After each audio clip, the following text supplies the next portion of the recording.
Good morning.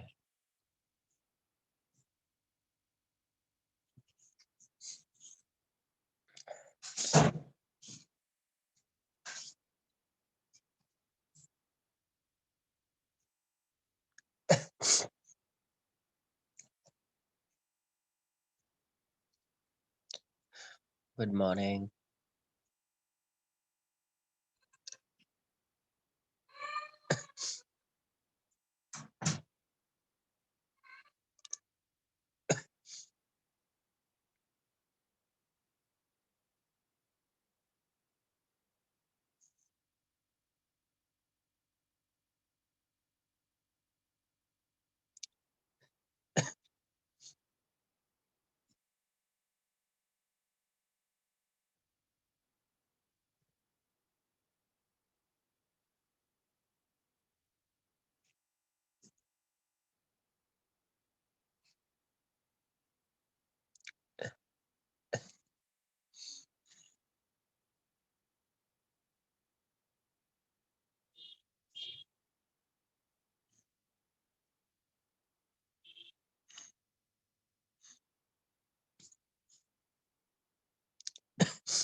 Start करते हैं।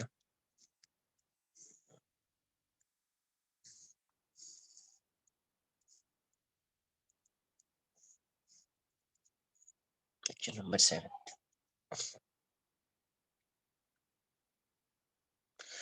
अपन ने VRMS पढ़ा था √3 RT/M। √3 RT/M। तो अब स्टार्ट करेंगे आज translational kinetic energy. Translational kinetic energy. Translational kinetic energy of a gas. Translational kinetic energy of a gas. तो काइनेटिक एनर्जी होगी क्या? Total kinetic energy. Total translational kinetic energy की बात कर रहे हैं। ट्रांसलेशनल है ना, एक होता है रोटेशनल, एक होता है ट्रांसलेशनल। तो ट्रांसलेशनल काइनेटिक एनर्जी की बात कर रहे हैं तो ये कितना होगा? ये हो जाएगा half into mass m0 into VRMS²। Kinetic energy के हाफ m0 इंटू VRMS²। अब VRMS यूज करेंगे, वेलोसिटी ऑफ गैस होगा कहीं पे तो VRMS यूज होगा। तो काइनेटिक एनर्जी क्या हो जाएगा? Half into m0। VRMS² क्या हो जाएगा? 3P/ρ या 3RT/M। तो यहाँ से काइनेटिक एनर्जी कितनी हो गई? तो यहाँ से काइनेटिक एनर्जी हो जाएगी 3/2 mass upon volume mass upon density volume हो जाएगा तो P इंटू V। तो काइनेटिक एनर्जी क्या हो जाएगा आपका? 3/2 PV। 3/2 PV। या इसको आप ऐसे भी लिख सकते हैं यहाँ पे काइनेटिक एनर्जी। ये तो काइनेटिक एनर्जी है, अगर एवरेज काइनेटिक एनर्जी चाहिए, average kinetic energy also kinetic energy क्या है पहले यहाँ पे 3/2 PV। तो 3/2 PV को क्या लिख सकते हैं? nRT। PV को क्या लिख सकते हैं? nRT। तो काइनेटिक एनर्जी को आप ऐसे लिख सकते हैं 3/2, ये n जो है ये हो जाएगा n/NA इंटू RT। तो ये R अपॉन NA की वैल्यू क्या हो जाती है? K। तो काइनेटिक एनर्जी कितना हो जाएगा? 3/2 NKT। मतलब nRT को PV इक्वल्स टू nRT को आप PV इक्वल्स टू NKT भी लिख सकते हैं, आगे बताऊंगा अभी मैं। तो kinetic energy upon number of molecules. Kinetic energy upon, you are not getting me, क्या हो गया? Am I audible to you all? हाँ, है ना, देख लो फिर एक बार, शायद तुम्हारे साइड से कोई प्रॉब्लम होगा। तो kinetic energy upon number of molecules कितना हो जाएगा? 3/2 KT। अब ये बताओ, ये kinetic energy upon total number of molecules है, तो इससे क्या आएगा आपका एवरेज काइनेटिक एनर्जी हो जाएगा ये। एवरेज काइनेटिक एनर्जी कितना हो जाएगा, 3/2 kT हो जाएगा। इसको कहीं कहीं पे ऐसा भी लिखते के बार, ये है एवरेज काइनेटिक एनर्जी या के बार, तो 3/2 ये कौन सी एनर्जी है, तो ट्रांसलेशनल काइनेटिक एनर्जी है। तो यहां से आपको क्लियर है कि एवरेज काइनेटिक एनर्जी जो है वो डायरेक्टली प्रोपोर्शनल टू टी है। डायरेक्टली प्रोपोर्शनल टू क्या है, ठीक है, एब्सोल्यूट टेम्परेचर, ठीक है, एब्सोल्यूट टेम्परेचर। ऐसा यूनिट में होगा, केल्विन में होगा, नोट कर लीजिए इतना।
अरे इतना ही है तो अभी है ही नहीं कुछ इसमें, तो क्या करूं,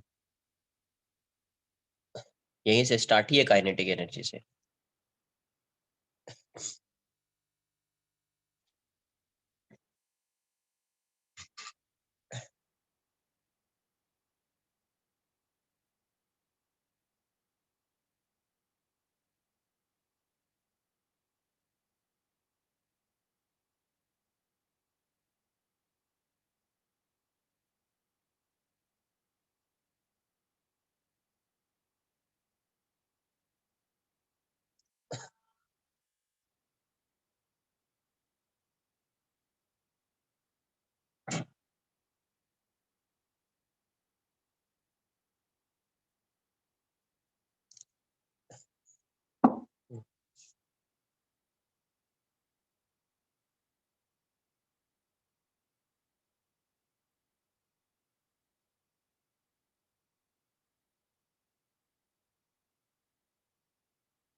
डन।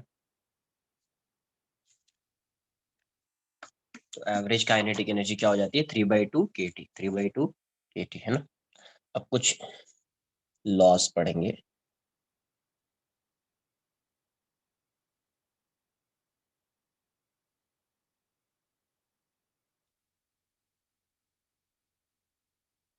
सम इम्पोर्टेंट लॉस, तुमने पहले भी पढ़ा होगा ये, गैस लॉस।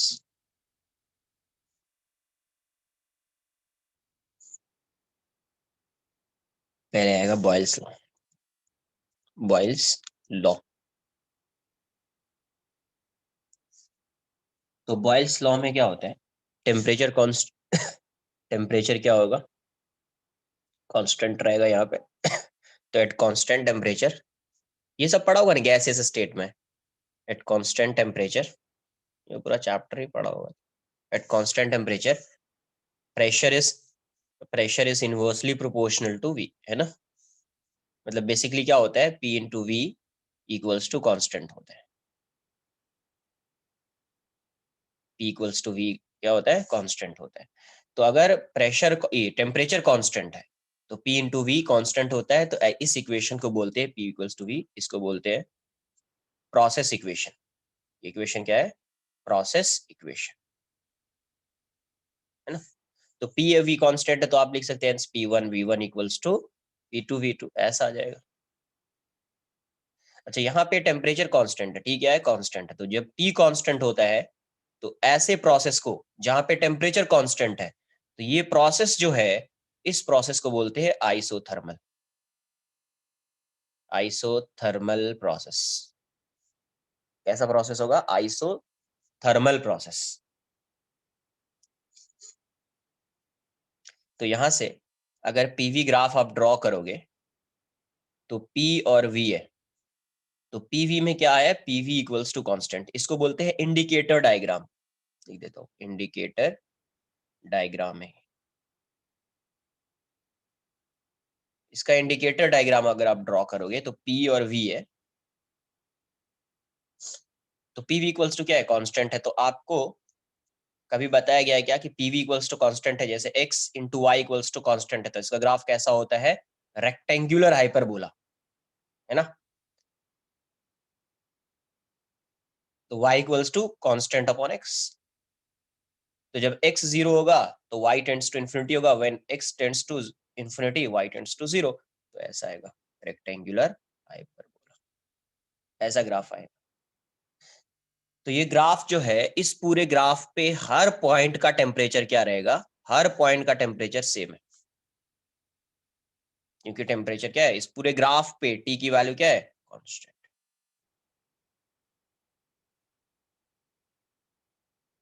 हर पॉइंट पे टेम्परेचर सेम है, हर पॉइंट।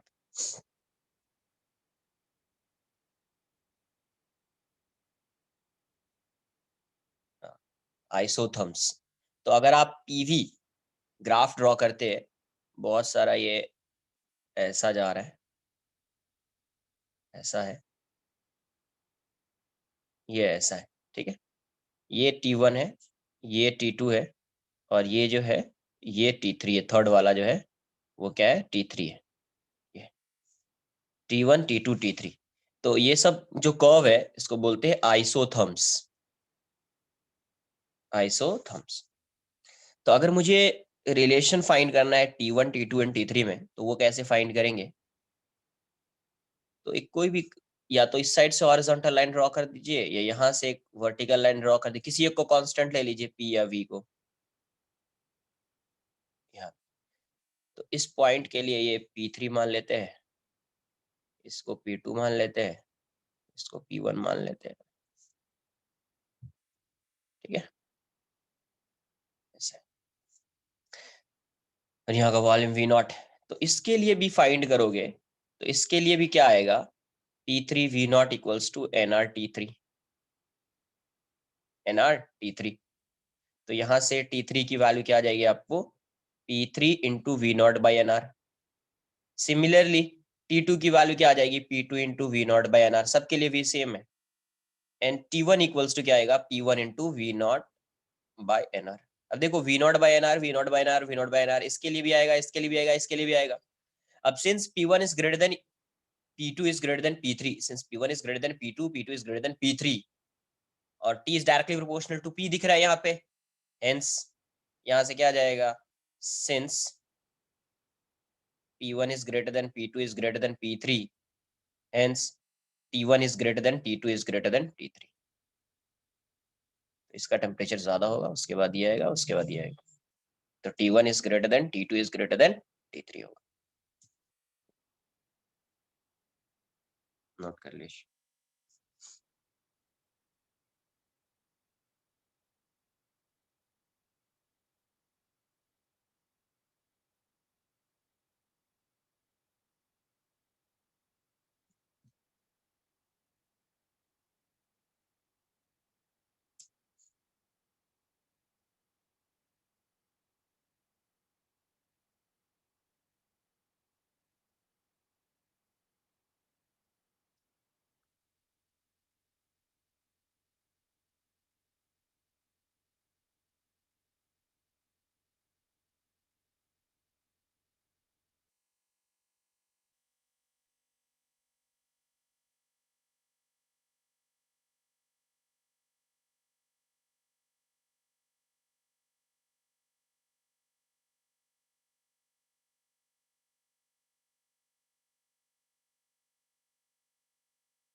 वही आएगा, वही आएगा,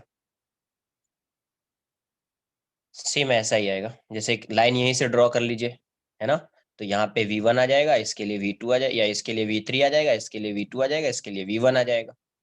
तो प्रेशर कांस्टेंट रहेगा तो उसमें डायरेक्टली प्रोपोर्शनल टू V हो जाएगा। तो इसका V ग्रेटर है ना, उसके बाद इसका है, उसके बाद इसका है, तो इसका टेम्परेचर ग्रेटर होगा, इसके बाद इसका, इसके बाद इसका, तो वैसे आएगा T1 is greater then T2 is greater then T3। Pressure को भी कांस्टेंट रख के कर सकते हैं आप।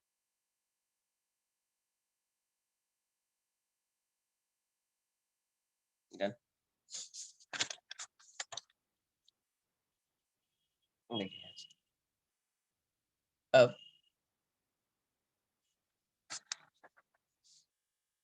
नोट कर लीजिए,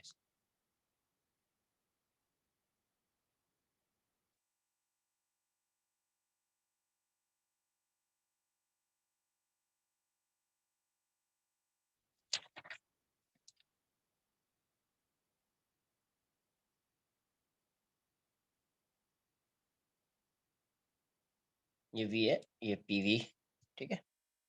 अब ये ग्राफ मान लीजिए एक ऐसा है, एक स्ट्रेट लाइन है, ये आइसोथर्मल ग्राफ तो, आइसोथर्मल कर्व तो है नहीं, आइसोथर्मल कर्व तो है नहीं, वो पता है रेक्टेंगुलर हाइपरबोला होगा, बट ये कर्व तो है नहीं। तो अगर मैं आइसोथर्मल कर्व यहाँ पे बनाऊं तो एक पॉइंट कहीं पे आएगा ऐसा, मान लीजिए ये इसको टच करते हुए एक पॉइंट आएगा जहाँ पे ये टच करते हुए ऐसा जा रहा है, दूसरा कर्व कुछ ऐसा आएगा, फिर ये वाला कर्व कुछ ऐसा आएगा,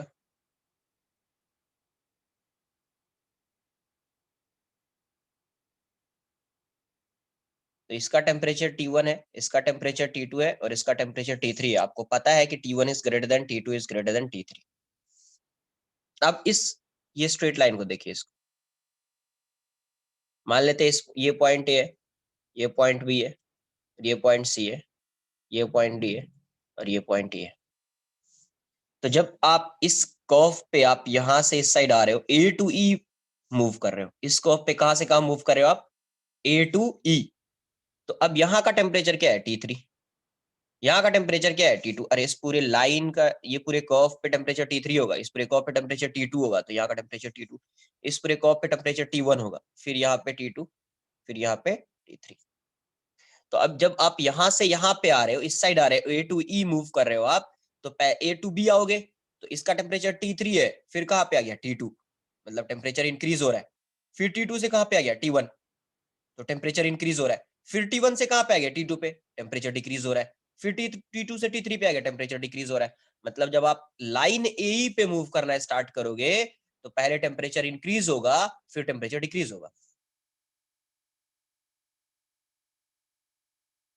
आई बात समझ में कुछ? तो from A to E first temperature increases, temperature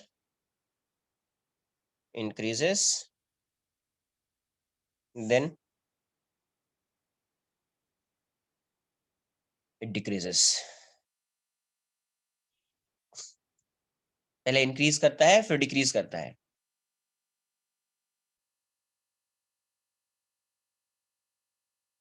I बात समझ में कुछ? है ना, यहाँ से यहाँ पे मूव करोगे तो पहले टेम्परेचर इंक्रीज होगा, फिर यहाँ से यहाँ होगे तो टेम्परेचर डिक्रीज होगा। अब देखो यहाँ पे इंडिकेटर डायग्राम तो कैसा भी हो सकता है। मान लीजिए पीटी है, तो टेम्परेचर कांस्टेंट, तो ग्राफ ऐसा आ जाएगा। टीवी है, टेम्परेचर कांस्टेंट है, ग्राफ ऐसा आ जाएगा।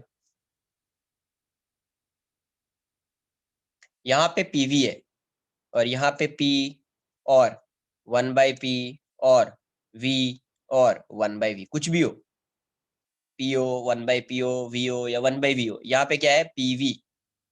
तो पीवी क्या है, कांस्टेंट है। पी इंटू वी क्या है, कांस्टेंट है। यहाँ पे कुछ भी है उससे कोई मतलब नहीं है, पी इंटू वी क्या है, कांस्टेंट है, सच है। ठीक है, ड्रॉ कर लीजिए इसको।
सेकेंड आएगा चार्ल्स लॉ।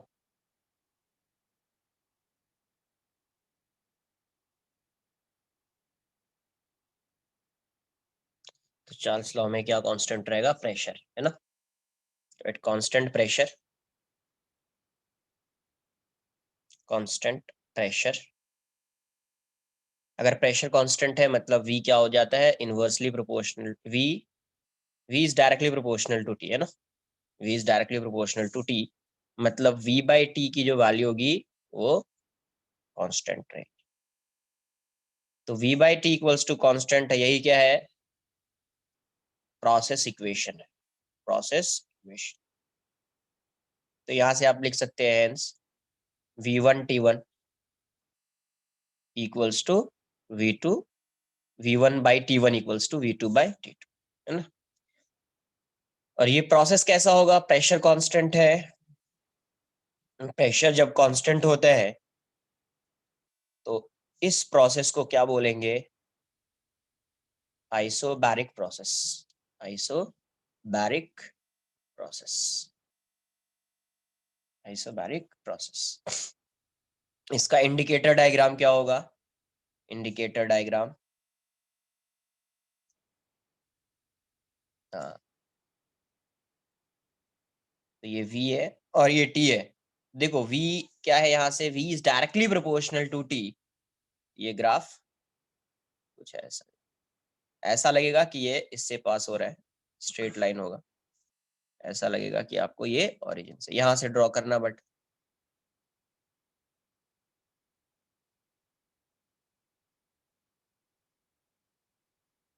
तो यहाँ पे क्या है? Pressure constant.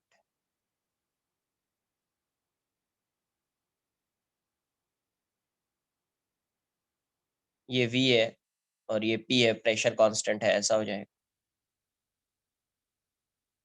ये p है, ये v है, ऐसा हो जाएगा। ये v बाई टी है और ये v है और 1/v और t और 1/t, तो v बाई टी कॉन्स्टेंट है, ऐसा। ग्राफ खुद से ड्रॉ कर सकते हैं।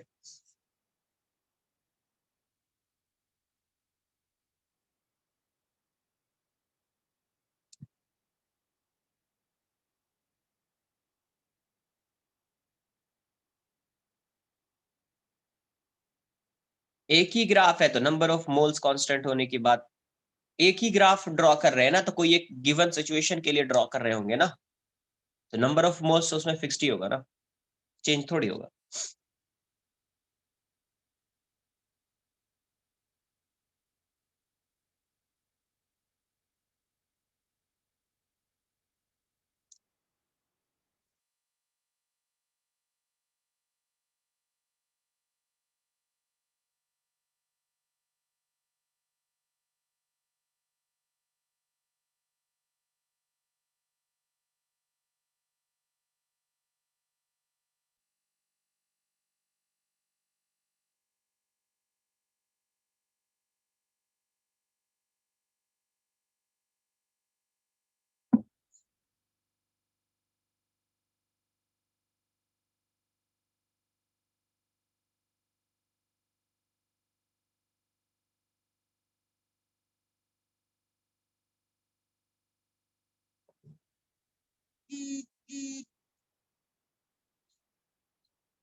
Done.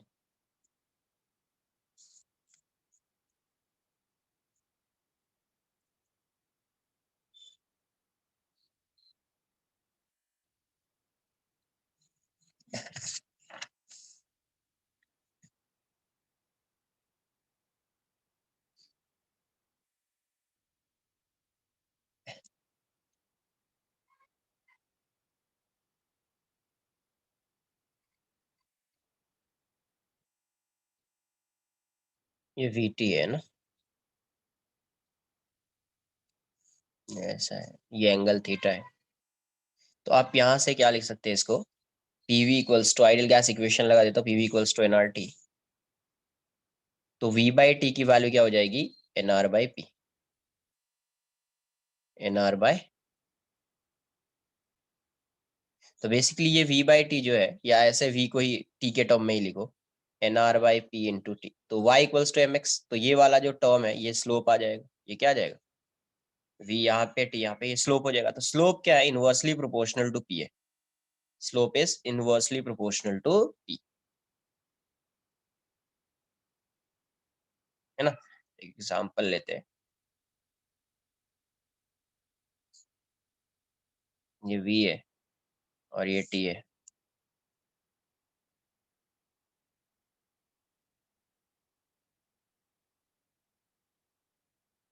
ऐसा दो ग्राफ, ठीक है, 1, ये 2 है। यहाँ नंबर ऑफ मोल्स जो है N1 equals to N2, number of mole same है, दो ग्राफ है, दोनों का नंबर ऑफ मोल्स क्या है, सेम है। तो आपको बताना है कि इसमें प्रेशर ज्यादा होगा या इसका, ये इसका P1 और P2। तो find the relation between P1 and, relation between, हाँ,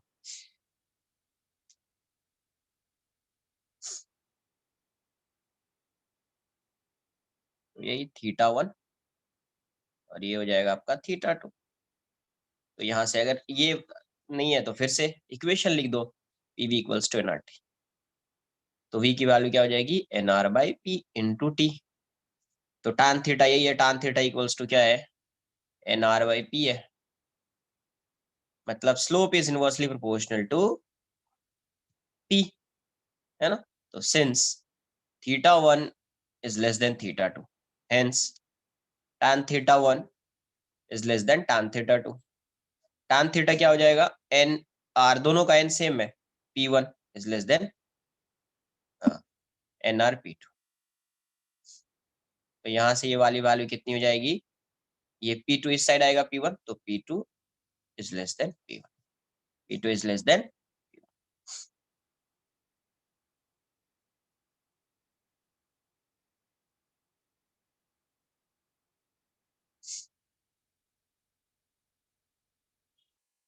नोट कर लीजिए इसको।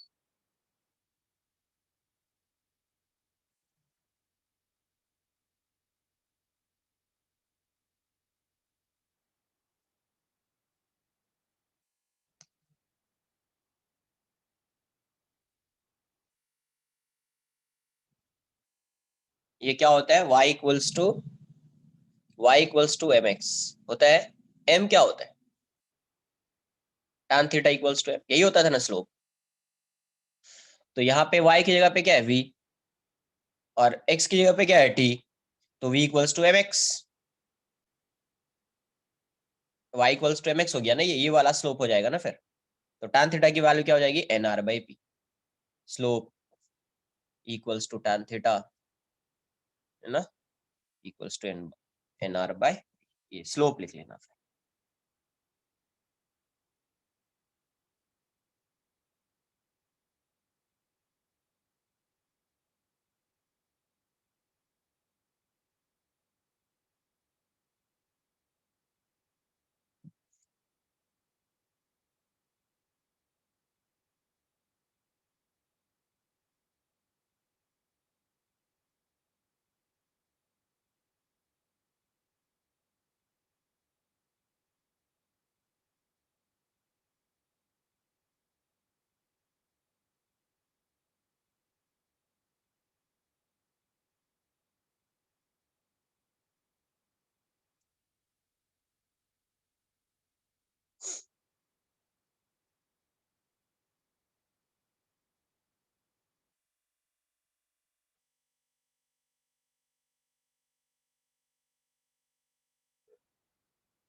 डन।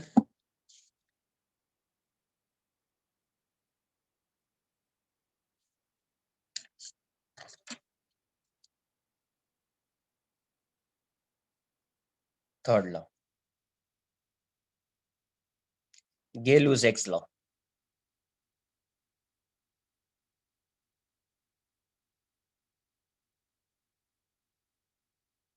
डबल एस होगा।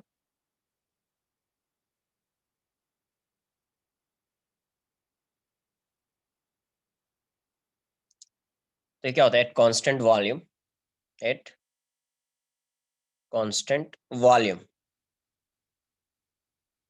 Pressure is directly proportional to temperature. P is directly proportional to क्या होगा? टेम्परेचर हो जाएगा। तो पी बाई टी की वैल्यू क्या हो जाएगी? P upon T equals to constant. तो यहाँ पे क्या आएगा? ये क्या है? Process equation. हाँ, प्रोसेस इक्वेशन है ये। तो यहाँ से आप लिख सकते हैं P one by T one equals to P two by T two, है ना? अच्छा, यहाँ पे वॉल्यूम कांस्टेंट है। वॉल्यूम क्या है? कांस्टेंट है। तो यहाँ से जो प्रोसेस आएगा उस प्रोसेस को बोलेंगे आइसोकोरिक प्रोसेस। प्रोसेस होगा आइसोकोरिक प्रोसेस, आइसोकोरिक प्रोसेस। इसका जो इंडिकेटर डायग्राम होगा, इंडिकेटर डायग्राम,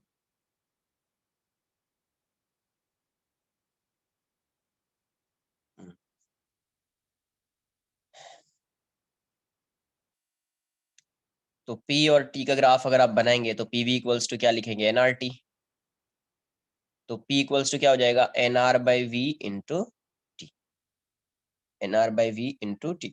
अच्छा, मैं एक चीज पूछना चाह रहा हूँ पहले, अगर यहाँ पे ऐसा ग्राफ होता, ये यहाँ पे ऐसा होता ग्राफ, T और ये V होता, तो ग्राफ तो ऐसा ही बनता, बट उसके इसमें स्लोप जैसे आप लिखते PV इक्वल्स टू NRT, ऐसे साइड में समझ लीजिए सिर्फ, तो आप इसको क्या लिखते? T इक्वल्स टू क्या हो जाता? P by NR into V, है ना? तो स्लोप इसमें, स्लोप जो हो जाता वो P बाई NR हो जाता। तो slope is directly proportional to P हो जाता। तो ऐसा नहीं कि सर ने इनवर्सली प्रोपोर्शनल टू P बताया, किसके लिए बताया वो भी इंपॉर्टेंट है। VT ग्राफ TV होगा तो slope is directly proportional to P हो जाएगा। साइड में कहीं पे लिख लो। तो यहाँ से आप tan थीटा बोल सकते हैं, tan थीटा इक्वल्स टू क्या आ जाएगा? P by NR। मतलब slope is directly proportional to pressure. कहीं पे इसको साइड में नोट कर लो पहले।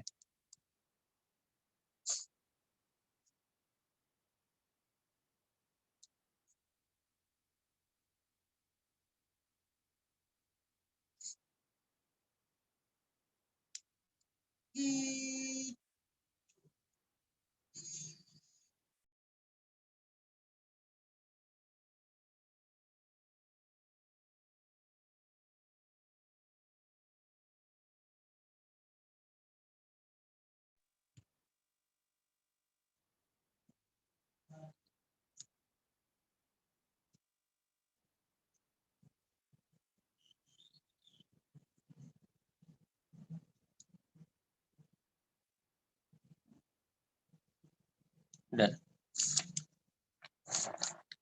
तो यहाँ से P इक्वल्स टू क्या लिखा? NR by V into T. तो स्लोप क्या आ जाएगा? y equals to mx। ये y है और ये x है, तो लीनियर दिख रहा है। y इक्वल्स टू mx, इसका पावर 1 है, इसका पावर 1 है, तो ग्राफ क्या हो जाएगा? स्ट्रेट लाइन आ जाएगा। लीनियर इक्वेशन है तो स्ट्रेट लाइन आ जाएगा ऐसा। और स्लोप क्या है? अगर इसको थीटा लिख दूं तो स्लोप क्या आ जाएगा? tan theta. और tan थीटा की वैल्यू क्या हो जाएगी? NR by V. मतलब slope is inversely proportional to v दिखेगा यहाँ पे। तो अगर PV ग्राफ है तो वॉल्यूम कांस्टेंट है, ऐसा हो जाएगा।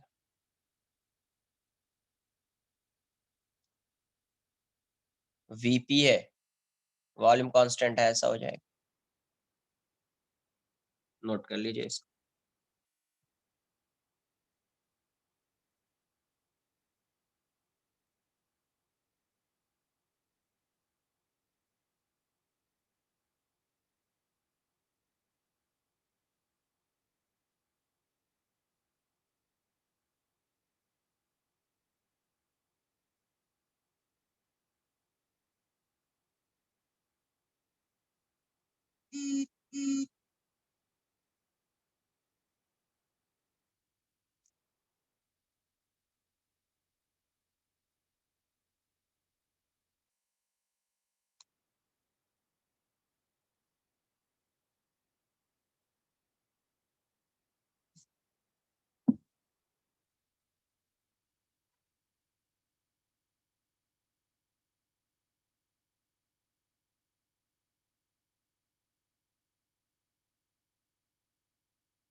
अगर यहाँ पे p/t होगा, यहाँ पे p और 1/p और t और 1/t, तो पता है अपने को p/t कांस्टेंट है, तो इसका ग्राफ ऐसा हो जाए, ग्राफ ऐसा हो जाए।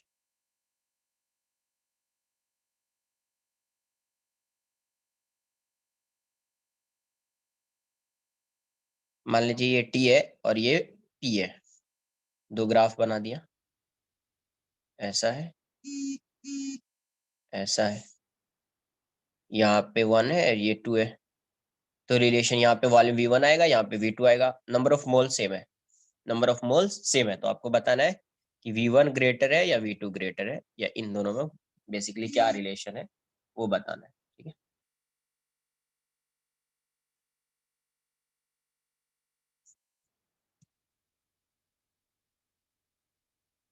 θ1 θ2, या जरूरी नहीं कि थीटा है, ऐसे कोई एक लाइन ड्रॉ कर सकते हो ऐसा, वहां से भी आप देख सकते हैं, जरूरी नहीं कि थीटा से ही देखना। तो यहाँ से टीपी ग्राफ है, पीटी नहीं है, टीपी है, तो पीवी इक्वल्स टू क्या लिखोगे, एनआरटी। तो टी क्या हो जाएगा, टी को वाई, जैसे Y equals to M X लिख देते हैं ना, वैसा लिख दो, टी को एक साइड, बाकी सबको एक साइड, तो P by N R into V. तो बेसिकली यहाँ से T V by N R into P है ना, तो यहाँ से जो ये वाई हो गया, ये एम हो गया, ये एक्स हो गया, इसका पावर 1 इसका पावर 1, तो ग्राफ लीनियर आ रहा है। तो यहाँ पे जो स्लोप है इक्वल्स टू tan थीटा, ये वाली वैल्यू क्या है, v बाई एन आर है, मतलब अगर नंबर ऑफ मोल सेम है तो tan theta is directly proportional to v हो जाएगा। अब यहाँ पे since θ2 is greater than θ1, hence tan θ2 is greater than tan θ1, तो यहाँ से क्या आ जाएगा, v2 by N R is greater than v1 by N R, तो v2 is greater than v1 हो जाएगा। आप स्लोप से भी कर सकते हैं, कोई एक स्ट्रेट लाइन ड्रॉ कर लीजिए यहाँ पे, उससे भी आप सॉल्व कर सकते हैं, बता सकते हैं कौन सा ग्रेटर होगा कौन सा स्मॉल होगा, नोट कर लो इसको।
रियल गैस, पहले आइडियल गैस इक्वेशन, फिर रियल पे आएंगे। आइडियल गैस इक्वेशन,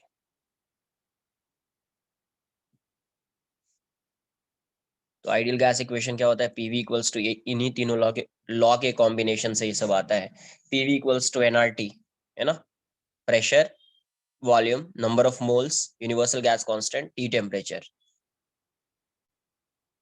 तो इसको ऐसे भी लिख सकते हैं, पीवी इक्वल्स टू एन जो है number of molecules upon N A into R T, R upon N A क्या हो जाएगा? के। तो पीवी इक्वल्स टू क्या हो जाएगा आपका? N K T. PV equals to N K T. K आपको पहले बताया है के की वैल्यू क्या होती है। एन क्या है? नंबर ऑफ मॉलिक्यूल्स, है ना।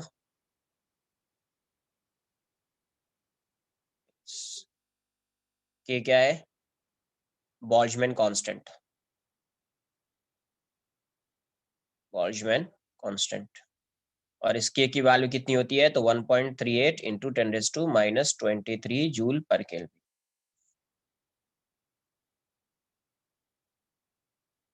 नंबर ऑफ मोल्स के बारे में आपको पहले से ही आइडिया है। अब रियल गैस इक्वेशन लिखेंगे, तो रियल गैस इक्वेशन क्या आएगा?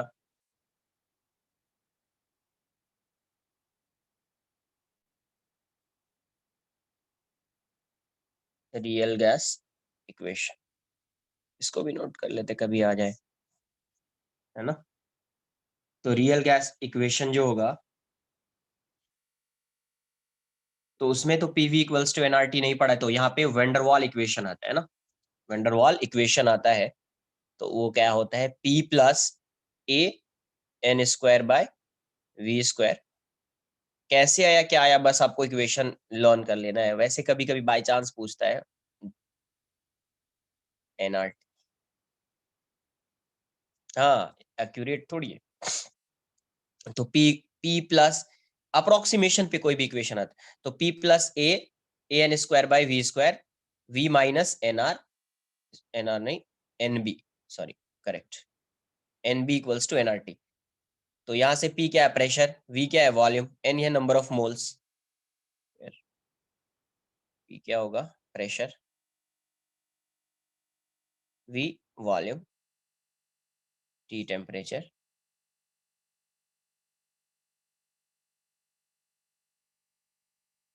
ए and B are, A and B are positive constants.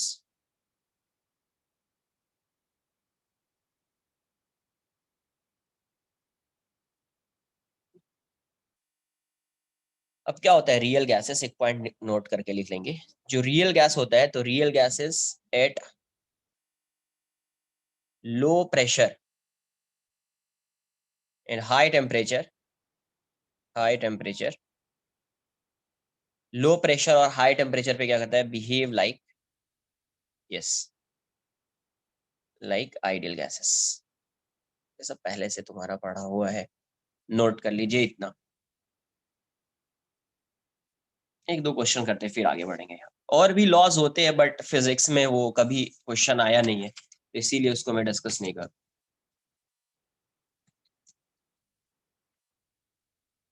ना। Dalton's law of partial pressure, तो ये सब केमिस्ट्री में पढ़ा होगा, वो सब नहीं पढ़ना है अपने को, है ना।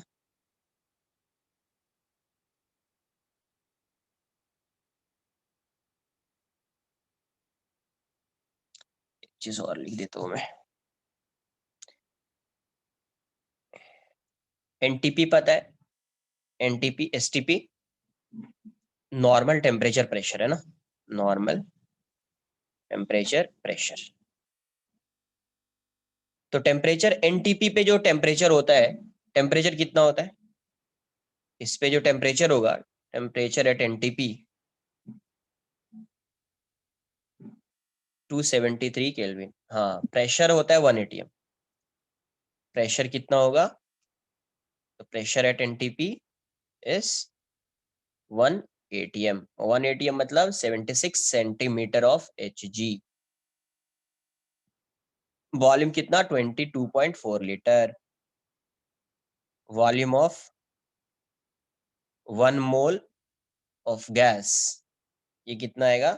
22.4 लीटर कहीं पे आ जाए तो यूज कर लेंगे अपन, ठीक है, इतना नोट कर लीजिए आप।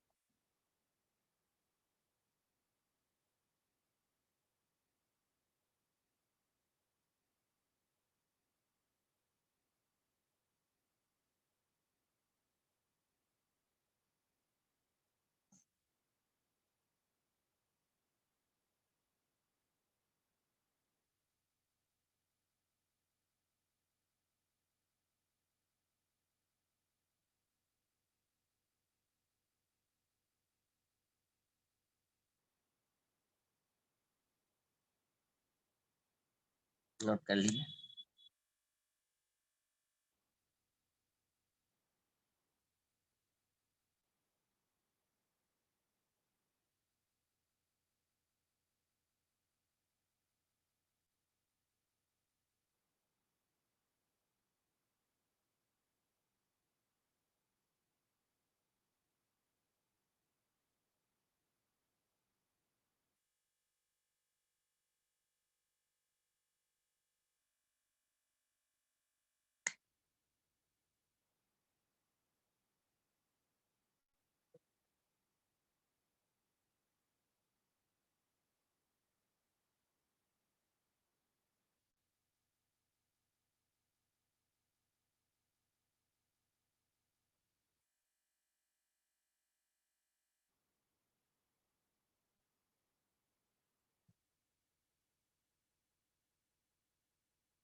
डन।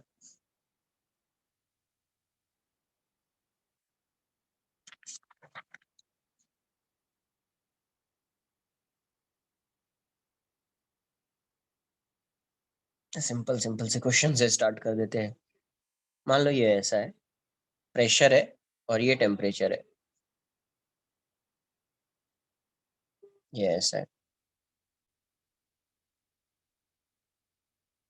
वी है वॉल्यूम, वॉल्यूम सेम दिया है इसने।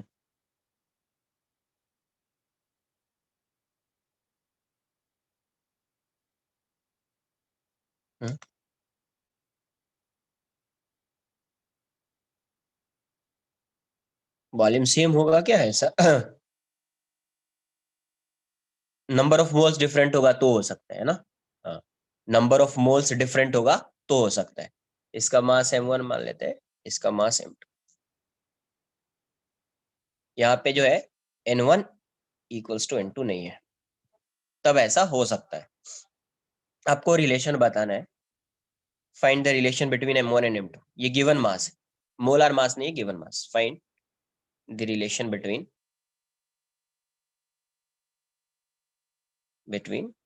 m1 and m2। Find the relation between m1 and.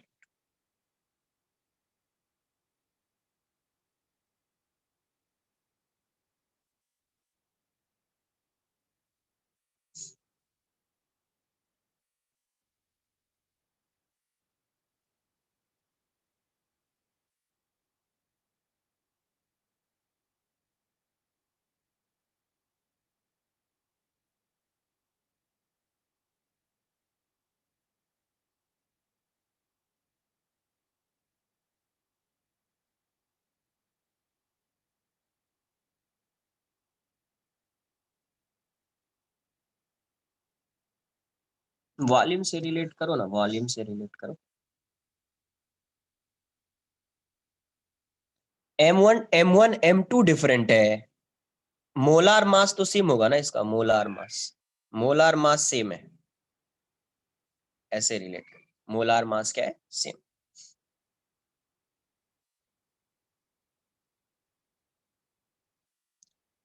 तो यहां से सबसे पहले इक्वेशन अगर मैं लिखूंगा तो क्या हो जाएगा? पीवी इक्वल्स टू एनआरटी होगा। तो पीवी इक्वल्स टू एन की जगह पे क्या आएगा? Given mass upon molar mass into RT. तो यहां से पी टी है, टी इक्वल्स टू क्या आ जाएगा? mv by r mr into p। अब देखो मोलार मास सेम है, वॉल्यूम दोनों का सेम है, तो m इंटू वी कॉन्स्टेंट हो जाएगा, तो r कॉन्स्टेंट हो जाएगा, है ना। इसका मतलब ये y है और ये x है, तो y इक्वल्स टू mx, तो ये θ1 और ये θ2। तो यहाँ पे जो स्लोप आ रहा है, slope equals to tan theta, वो कितना आ रहा है, तो mv बाय mr आ रहा है। मतलब यहाँ पे tan थीटा क्या आ रहा है, आपको ये कांस्टेंट है, ये पूरा टर्म कांस्टेंट है, कांस्टेंट, तो इनवर्सली प्रोपोर्शनल टू mr। तो since θ2 is greater than θ1, means tan θ2 is greater than tan θ1, है ना। therefore 1 by m2 is greater than 1 by m1, तो m1 इस साइड आएगा, तो m1 is greater than, ठीक है, नोट कर लीजिए इसको पहले।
डन।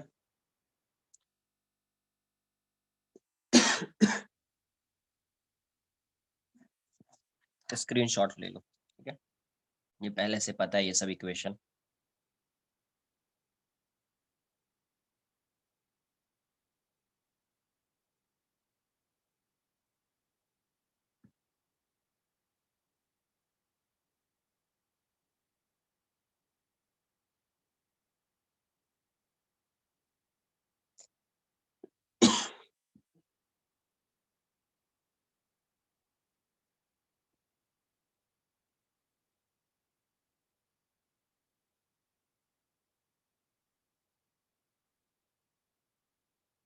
नोट कर लिया इसको।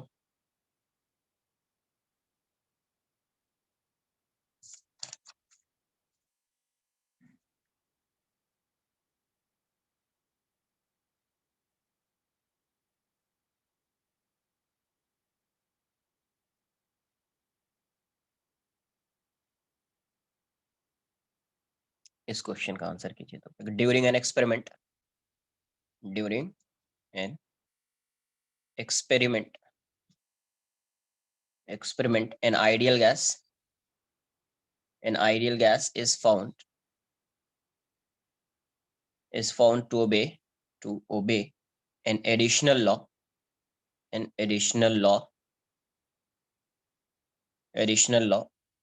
vp square equals to constant. The gas is initially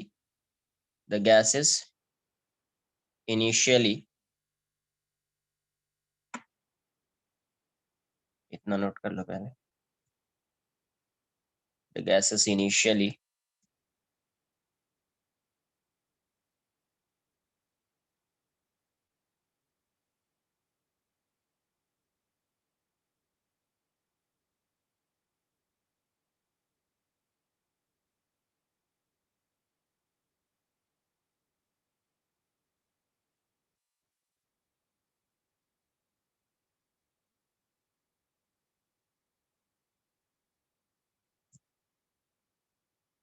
Done.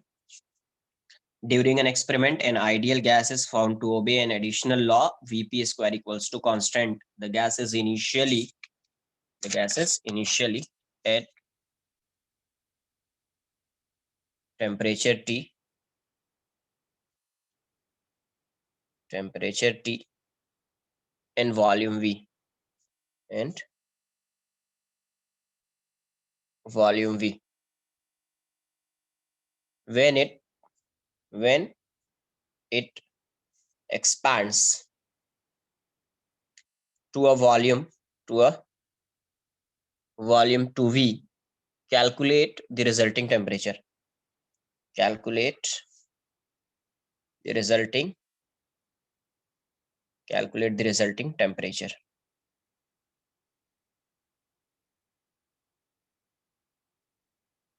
Calculate the resulting temperature.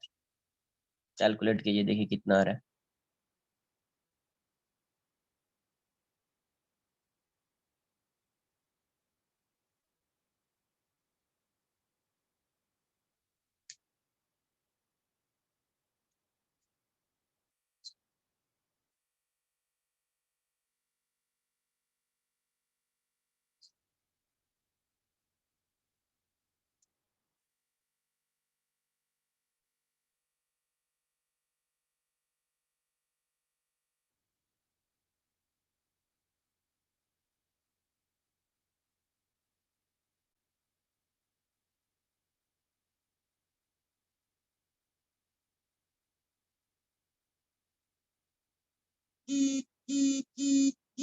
सही है.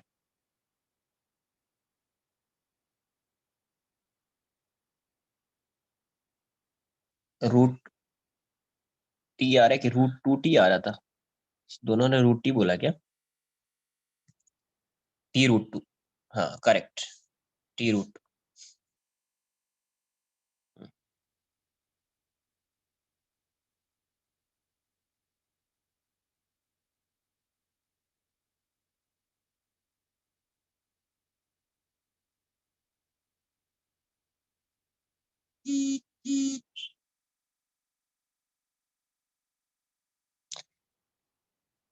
क्या है? Vp square equals to constant.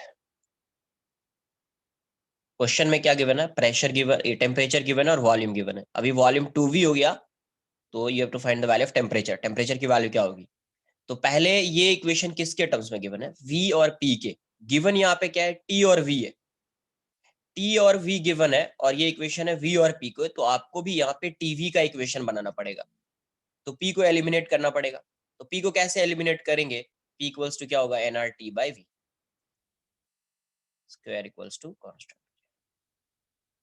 तो यहाँ से क्या आएगा? V square V n square R square T square by V square equals to constant. अभी बताइए, ये जो n स्क्वायर R स्क्वायर है, नंबर ऑफ मोल्स है, यूनिवर्सल गैस कांस्टेंट है, ये तो कांस्टेंट है. ये कांस्टेंट इस साइड आएगा तो कांस्टेंट अपॉन कांस्टेंट एक नया कांस्टेंट बन जाएगा. तो आप इसको क्या, V ऊपर जाएगा या एक V कैंसिल कर दो तो यहाँ से क्या आ रहा है? T square by V. और ये सब इस साइड आके एक नया कांस्टेंट बन जाएगा, तो इसको मैं लिख दूंगा कांस्टेंट. तो T square V equals to constant. तो ये अब T और V में इक्वेशन आ गया. Hence T1 square upon V T1 upon V1 equals to T2 square upon V2, है ना? स्क्वायर नहीं है, ये V1 है. यहाँ से लिखो hence T1 square upon V1 equals to T2 square upon V2. तो T1 T स्क्वायर है और ये V है और ये T2 स्क्वायर है, ये 2V है. 2 से V से V कैंसिल आउट हो जाएगा तो 2T स्क्वायर इक्वल्स टू क्या आ जाएगा? T2 square. Therefore T2 equals to क्या आ जाएगा? √2. आपका ये आंसर आ जाएगा. इसका आंसर नहीं आया है, नोट कर लीजिए, समझिए कैसे हो रहा है क्वेश्चन सॉल्व.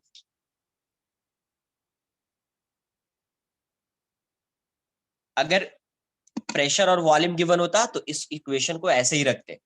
प्रेशर और टेम्परेचर गिवन होता तो V को T में चेंज कर देते. V को T में चेंज कर देते.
डन।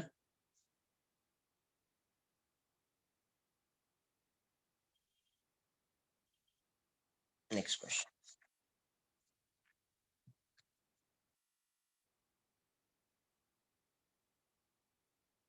ऐसे देगा, n molecules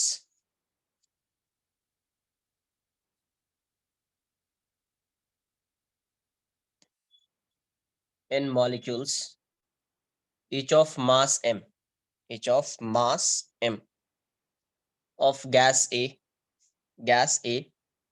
and 2n molecules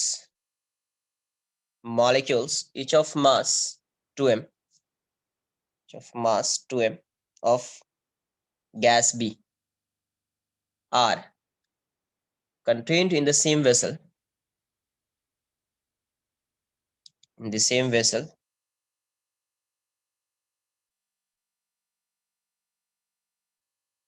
which is maintained at temperature T, which is maintained at temperature T.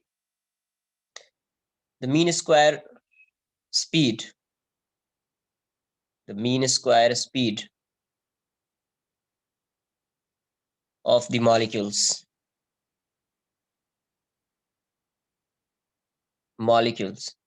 of B type is denoted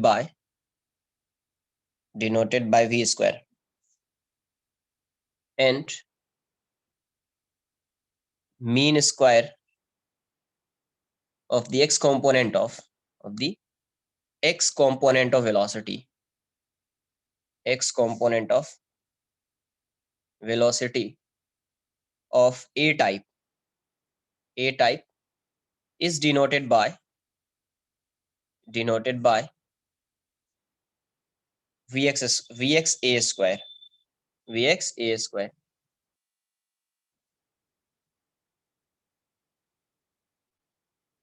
mean square, root mean square नहीं, mean square. Root mean होगा तो ये square हट जाएगा, ये वाला square हट जाएगा। मीन स्क्वायर है, रूट मीन नहीं है ना, रूट होगा तो ये स्क्वायर हट जाएगा। आई बात समझ में? This then find the value of Vx A square upon V square, Vx A square upon V square. Find कीजिए कितना आ रहा है।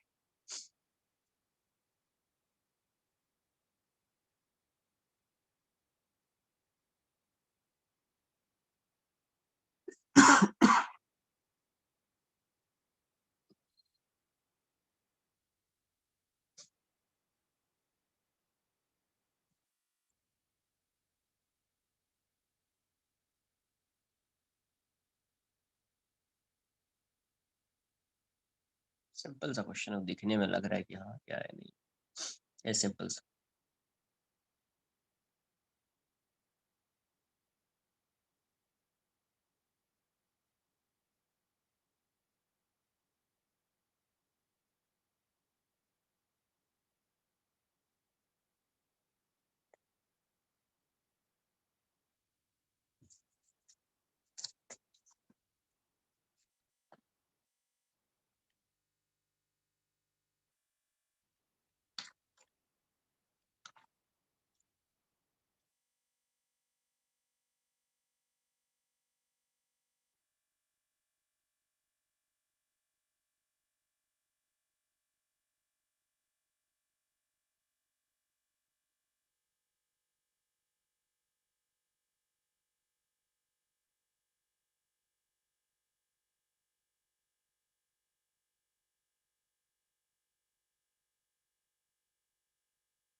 हम्म, 2/3 आएगा आंसर, 2/3 आएगा।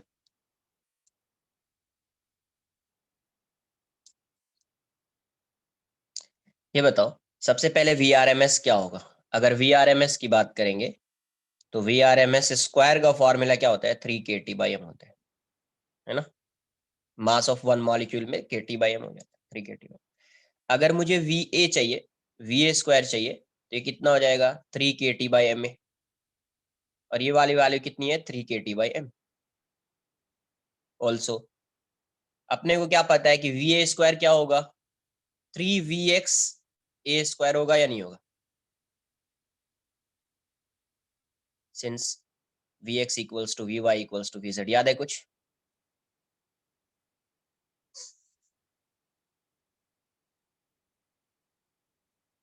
तो यहां से ये वाली वैल्यू पुट कर देते हैं 3 kT/m equals to 3 VX A²। 3 से 3 कैंसिल आउट हो जाएगा, तो VX A² क्या आ जाएगा आपका kT/m हो जाएगा।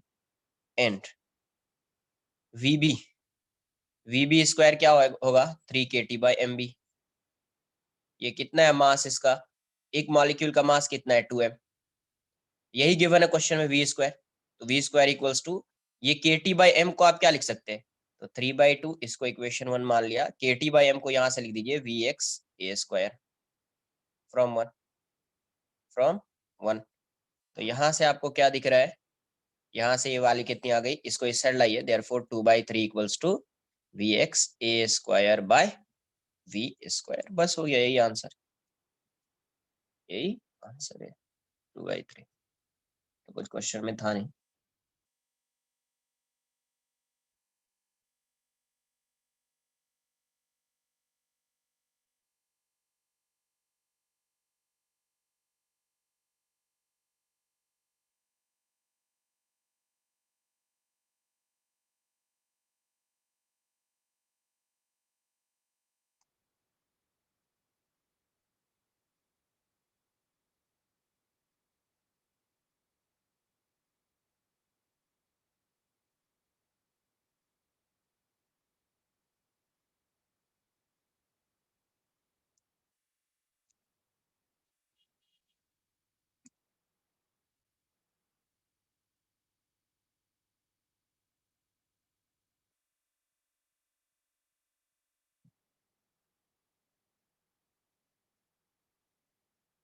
Done.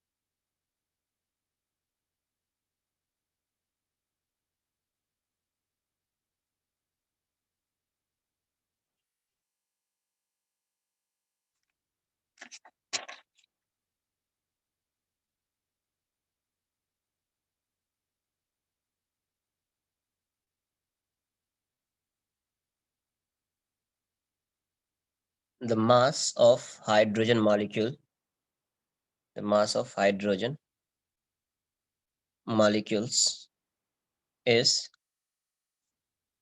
3.32 into 10 raised to minus 27 kg.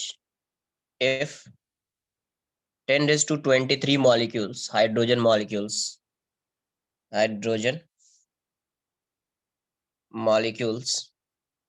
strike a fixed wall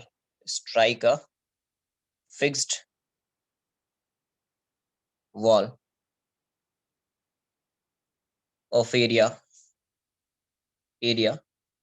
2 centimeter square per second at an angle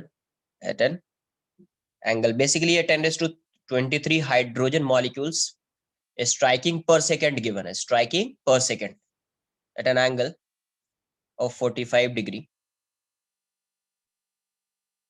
to the normal and rebound elastically. Rebound मतलब उसकी वेलोसिटी में, उसकी स्पीड में कोई चेंज नहीं होगा, वेलोसिटी का नॉर्मल कंपोनेंट जो है वो डायरेक्शन चेंज कर लेगा बस, elastically with a speed of 10 raised to 3 meter per second. Calculate calculate the pressure on the wall, pressure on the wall. Pressure मतलब सबसे पहले first you to find the value of force, है ना। तो force कैसे आता है, तो चेंज इन मोमेंटम से आता है। हाँ, एसआई यूनिट में बताना है, एसआई यूनिट में बताना है, ठीक है। तो सबसे पहले प्रेशर के लिए फोर्स फाइंड करना पड़ेगा। फोर्स कैसे आएगा, चेंज इन मोमेंटम पर सेकंड से आएगा, चेंज इन मोमेंटम पर सेकंड से आएगा। तो पहले आप चेंज इन मोमेंटम फाइंड कीजिए, है ना। फिर वहां से फोर्स आएगा, फोर्स को आप एरिया से डिवाइड कर देंगे तो आपको प्रेशर आ जाएगा। बताइए कितना। इलास्टिकली है, मतलब जितने स्पीड से आके स्ट्राइक करेगा उतनी ही स्पीड से ये रिबाउंड होगा। इलास्टिकली का मतलब यही है, जितने एंगल से आया है उतने एंगल से जाएगा।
Three point two five 10⁵ answer है 2.347 इंटू 10⁵ बेसिकली 2347। देख लेते क्या। मान लीजिए ये एक वॉल है, ये इसका नॉर्मल होगा, तो ऐसा जा रहा है, मास है में वी से जा रहा है 45 डिग्री पे। तो इलास्टिकली है तो ये 45 डिग्री पे ही वापस जाएगा, इस डायरेक्शन में वी से ही जाएगा और 45 पे ही जाएगा, ठीक है। तो before collision, just before collision अगर आप देखोगे इसका momentum, just before collision, just before collision पढ़ा होगा तो आपको डायरेक्ट समझ में आ जाएगा कि इसका टेंजेंशियल कंपोनेंट चेंज नहीं होता है ना। तो ये यहाँ पे ये आके स्ट्राइक कर रहा है कितने से, वी से। और ये वाला एंगल 45 है तो ये 45 हो जाएगा, तो ये हो जाएगा v/√2 और ये भी हो जाएगा v/√2। आफ्टर कोलिजन क्या हो जाएगा, आफ्टर कोलिजन इस डायरेक्शन में जा रहा है ये v से, ये 45 है, ये हो जाएगा v/√2 और ये भी हो जाएगा v/√2, है ना। तो आप इसको x मान लीजिए और इसको y मान लीजिए। तो इनिशियल मोमेंटम कितना आएगा, p इनिशियल, तो p इनिशियल कितना आएगा, एक मॉलिक्यूल के लिए देख रहे हैं, तो ये जाएगा m v/√2 i कैप, और ये y में है तो plus m v/√2 j cap. और यहाँ पे p फाइनल कितना आएगा, तो ये माइनस में हो गया, तो minus m v/√2 i cap, और ये प्लस में आएगा m v/√2 j कैप, ठीक है। इतना पहले नोट कर लो। तो ये एक मॉलिक्यूल का है, ऐसे ऐसे 10⁻³ मॉलिक्यूल्स पर सेकेंड स्ट्राइक कर रहे हैं।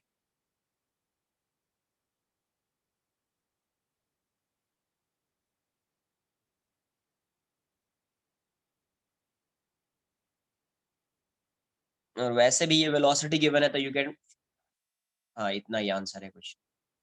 तो आप डायरेक्टली इसका आंसर बता सकते हैं, चेंज इन वेलोसिटी फाइंड कर सकते हैं डायरेक्टली यहाँ से।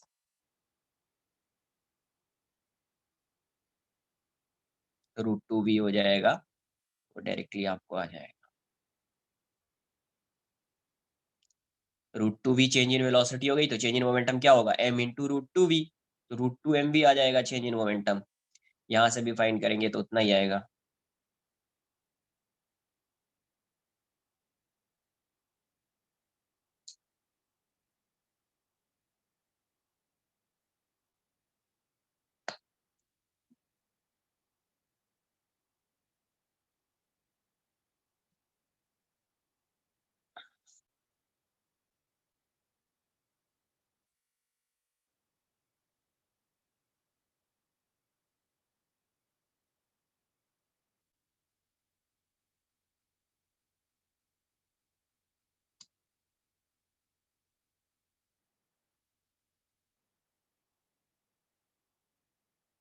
तो यहाँ से चेंज इन मोमेंटम कितना आ जाएगा उसका, change in momentum of one molecule.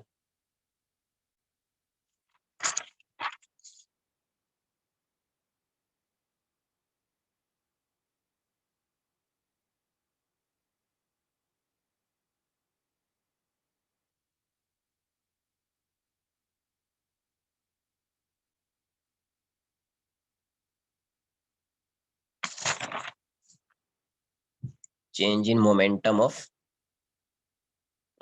Of one molecule. तो P final minus P initial. Final क्या है, minus M V by root two I का plus M V by root two J का, ये हो जाएगा minus M V by root two I का plus M V by root two J का। तो यहाँ से ये वैल्यू कितनी, M V by root two I का plus M V by root two J का minus M V by root two I का minus M V by root two J का। तो ये वाला टर्म कैंसिल आउट हो गया, ये कितना आ जाएगा, minus two M V by root two I का।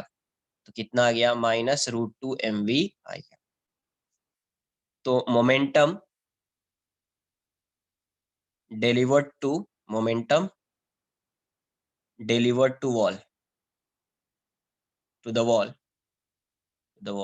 Bye one molecule by one molecule कितना हो जाएगा, तो रूट टू एम वी हो जाएगा। ये तो डायरेक्शन बता रहा है सिर्फ, है ना, रूट टू एम वी हो जाएगा। तो momentum delivered to the wall to the wall per second by 10 raise to 23 hydrogen molecule per second. Momentum per second है ये, मतलब फोर्स है बेसिकली। तो ये कितना आ जाएगा, तो 10 रेज टू 23 से मल्टीप्लाई कर देंगे रूट टू एम वी। तो ये बेसिकली फोर्स है। तो root two into mass given है, इसका मास और वेलोसिटी गिवन है। तो मास कितना है 3.32 इंटू 10 रेज टू -27। वेलोसिटी कितना है 10 raise to 3 into 10 raise to 23। तो ये वाली वैल्यू कितनी आ जाएगी, रूट टू इंटू 3.32 इंटू -27 है 26, 10 रेज टू -1 आ जाएगा। तो ये बेसिकली क्या है, फोर्स है। ये क्या है, फोर्स। मोमेंटम मतलब फोर्स कितना आ जाएगा, F इक्वल्स टू यही आ जाएगा रूट टू इंटू 0.332। तो प्रेशर कितना आ जाएगा, प्रेशर आ जाएगा force upon area, force upon area. तो ये जाएगा root two into 0.332 by area, इसका कितना है, तो 2 into 10 raise to -4 centimetre square है। तो जब आप कैलकुलेट करेंगे यहाँ से, तो आपको वैल्यू आएगी, अरे ये क्या हो गया, जब कैलकुलेट करेंगे तो ये वैल्यू आ जाएगी आपको 2.347 इंटू 10 रेज टू 3 न्यूटन पर मीटर स्क्वायर, या पास्कल बोलते हैं। आई बात समझ में कुछ, इतना डायरेक्ट भी कर सकते हैं। अगर आपने कोलिजन पढ़ लिया है तो इतना तो डायरेक्ट आ जाएगा आपको। बार बार इतना करने की, ये सब स्टेप करने की कोई जरूरत नहीं है। डायरेक्ट आप लिख सकते हैं रूट टू एम भी हो जाएगा।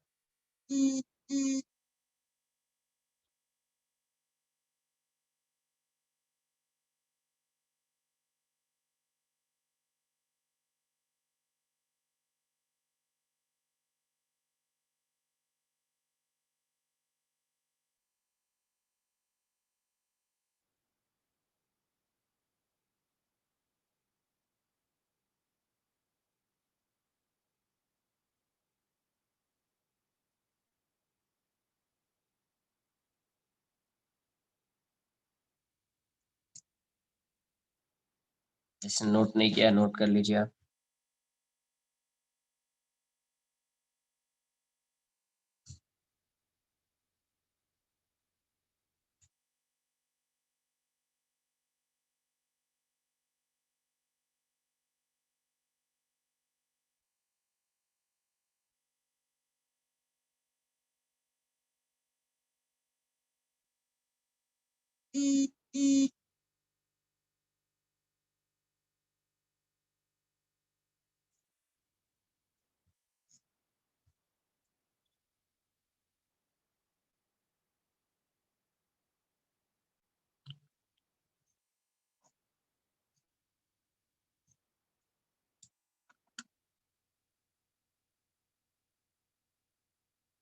होमवर्क रहेगा आपका exercise 1 question number 28 to 64।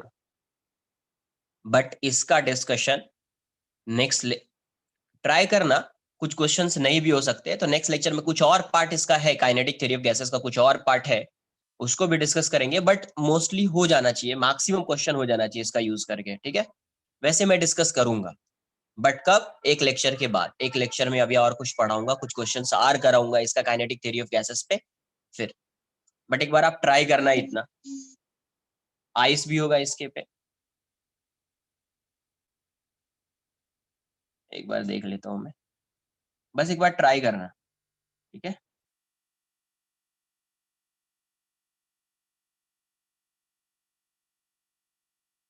Ice 3 and ice 3 try कीजिए। इस पे कुछ, इस चैप्टर पे अभी कुछ और एक दो कॉन्सेप्ट बचा है, उसको भी डिस्कस करेंगे और कुछ क्वेश्चंस भी करेंगे, ठीक है। बट आज के लिए इतना ही रखते हैं। चलो bye bye, take care, note कर लीजिए।